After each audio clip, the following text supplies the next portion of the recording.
or if your tap is leaking,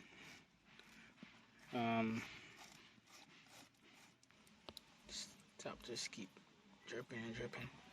But the problem is, you take this out, you can see that's what happened to it.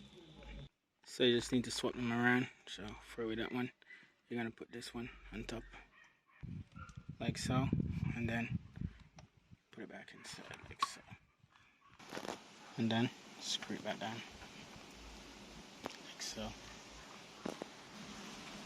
Use one of these, tighten it up, like so,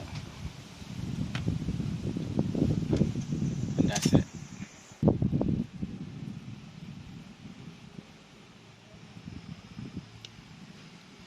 And that's it, guys.